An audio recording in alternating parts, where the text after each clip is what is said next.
family affair. Yes, your family is in for a swell time this festive period as the Grand Sport family invades your home with the very best of sports. Enjoy exciting football action, thrills and thrills on Grand Sports Football. Wants it and Gallagher gets it, and that is the end of the game. With all the adrenaline. It's a roller coaster ride into the exciting world of sports on Grand Motorsport. As variety is the spice of life, the excitement gets to another level on Grand Sport Variety. 3 for 3. He is one away. It's a fourth period of sport, served hot and juicy on Grand Sport Extra. No dull moment as the Grand Sport family got you covered this festive. Merry Christmas and Happy New Year from the Grand Sports family.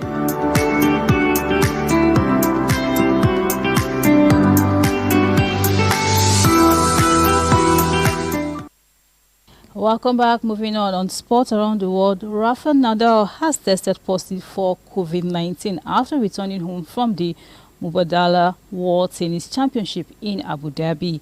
The 20-time Grand Slam champion was beaten by Britain's Andy Murray in the semi-finals of the exhibition event on Friday.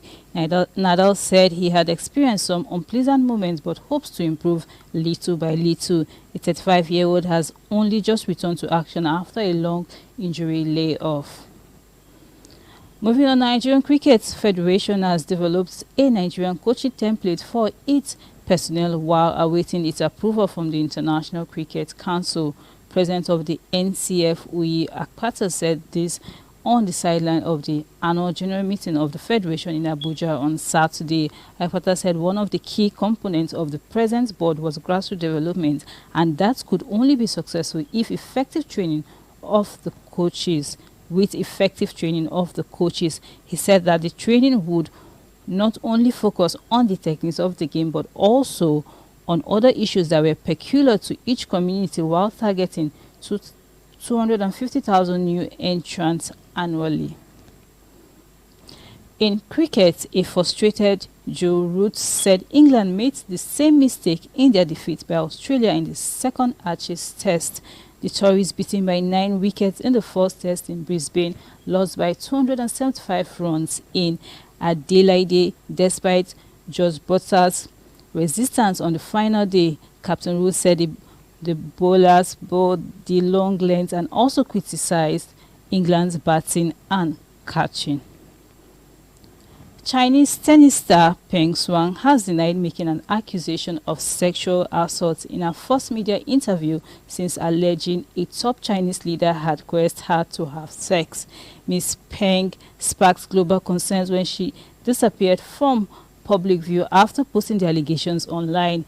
She has now said there had been a lot of misunderstanding about the post. The Women's Tennis Association said it was still concerned that she was being censored by the state.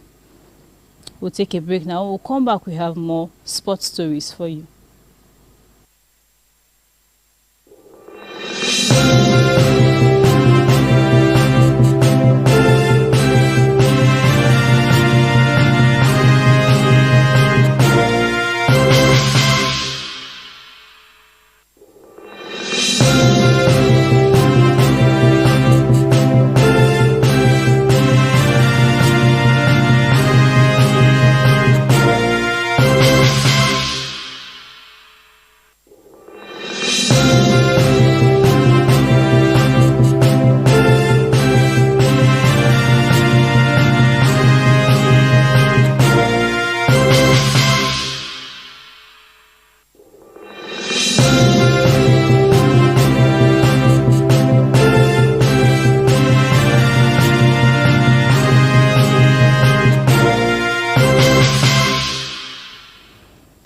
Welcome back. Lobby Stars of Makurdi forced visitors Rivers United to a 1-1 draw at the Akpa Aku Stadium on Sunday. It was a disappointing evening for the hosts as Rivers United outplayed Lobby Stars in the first 45 minutes of the match day one fixture of 2021-22 NPFL game. Rivers United created many scoring chances in the first 35 minutes, but they were let down by poor finishing. Rivers United finally went in front through Issa Kayode's brilliant strike in the 27th minute. Issa's cushions Bakari Bamba's cross evades his markers before putting the ball beyond the reach of the goalkeeper. Moving on, Aqua United began their Nigerian Professional Football League title defense with a 3-hole thrashing of Kano Pillars on Sunday. The Promise keepers dominated the Super Sunday encounter from start to the finish.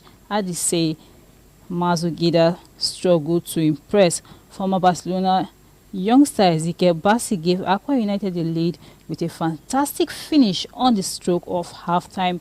It became 2-hole 6 minutes into the second 45 minutes when Stephen Chukwude tapped home Ubong's Friday's low ball. Captain Ubong Friday capped a memorable afternoon for the champions, displacing DK Bassi for the third in first half of added time. The goal was assisted by from Lobby Stars right back John Lazarus.